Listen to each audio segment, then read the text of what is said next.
नमस्कार दोस्तों, आज हम बात करेंगे इतिहास के एक बेहद रहस्यमयी और ताकतवर व्यक्तित्व की, जिसने अपने समय में भारतीय उपमहाद्वीप पर बड़ी छाप छोड़ी। ये शख्सियत है मलिक काफूर, अलाउद्दीन खिलजी के सबसे करीबी सेनापति और एक कुशल रणनीतिकार।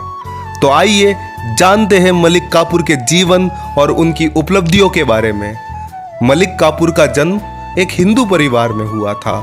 वह गुजरात के खंबात क्षेत्र का निवासी था, लेकिन उसके जीवन की दिशा तब बदल गई जब उसे युद्ध में पकड़ा गया और गुलाम बना लिया गया। कहा जाता है कि अलाउद्दीन खिलजी के सेनापति ने उसे खरीदा और बाद में उसे दिल्ली के सुल्तान अलाउद्दीन खिलजी को उपहार के रूप में पेश किया गया। यहीं से उसकी असली यात्रा शुरू हुई। खिलजी के दरबार में मलिक काफूर की प्रतिभा और वफादारी ने जल्द ही उसे सुल्तान का विश्वास पात्र बना दिया। सुल्तान ने न सिर्फ उसे गुलामी से मुक्त किया, बल्कि उसे मलिक की उपाधि भी दी। धीरे धीरे वह खिलजी की सेनाओं का प्रमुख सेनापति बन गया और उसकी राजनीतिक और सैन्य ताकत बढ़ती गई। मलिक काफूर की सबसे बड़ी उपलब्धि थी दक्षिण भारत के खिलाफ किए गए सफल सैन्य अभियान।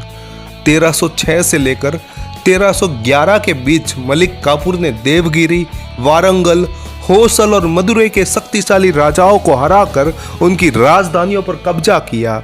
उसकी सेना ने इन राज्यों से भारी धन संपदा लूटी, जिसे दिल्ली वापस लाया गया। इन अभियानों ने दिल्ली सल्तनत की शक्ति को मजबूत किया और खिलजी साम्राज्य को दक्षिण भारत में प्रभावी बना दिया। मलिक काफूर सिर्फ एक योद्धा नहीं, बल्कि एक बहुत ही कुशल रणनीतिकार था। उसकी योजनाएं और युद्ध की तकनीकें बेहद प्रभावी थी, जिससे खिलजी साम्राज्य को युद्ध के मैदान में बड़ी बड़ी जीतें हासिल हुई। उसकी तेज सोच और क्रूरता ने उसे एक अद्वितीय सेनापति बना दिया था। खिलजी साम्राज्य में मलिक काफूर की शक्ति और प्रभाव बढ़ता गया। वह केवल सेनापति ही नहीं, बल्कि खिलजी के बेहद करीब आ गया था। लेकिन जैसे जैसे अलाउद्दीन खिलजी का स्वास्थ्य बिगड़ा, मलिक काफूर की सत्ता की भूख बढ़ने लगी। उसने खिलजी के परिवार को दरकिनार करने की कोशिश की और खुद सत्ता हथियाने के लिए साजिशें रचनी शुरू कर दी। हालांकि मलिक काफूर की साजिशें ज़्यादा समय तक न चल सकी। 1316 में अलाउद्दीन खिलजी की मृत्यु के बाद उसने सुल्तान के बेटे को गद्दी से हटाने की कोशिश की, लेकिन जल्द ही दरबार में उसके दुश्मनों ने उसे मार डाला। उसकी मृत्यु ने दिल्ली सल्तनत में भारी उथल पुथल मचाई, लेकिन उसकी कहानी आज भी इतिहास में एक महत्वपूर्ण स्थान रखती है। मलिक काफूर ने अपने समय में जो योगदान दिया, वह दिल्ली सल्तनत के विस्तार और उसकी आर्थिक समृद्धि में बेहद अहम था।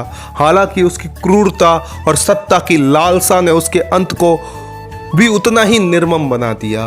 वह एक गुलाम से सत्ता के शिखर तक पहुंचा, लेकिन उसकी कहानी बताती है कि सत्ता का खेल कितना खतरनाक हो सकता है। तो दोस्तों, ये थी मलिक काफूर की कहानी, एक गुलाम से सेनापति और सत्ता के भूखे शख्स की। इस वीडियो को देखकर आपको क्या विचार है? क्या आपको लगता है कि मलिक काफूर को इतिहास में नायक के रूप में देखा जाना चाहिए या एक खलनायक के रूप में? हमें कमेंट्स में अपनी राय बताएं। अगर आपको ये वीडियो पसंद आया हो तो इसे लाइक करें और हमारे चैनल को सब्सक्राइब करना न भूलें। धन्यवाद।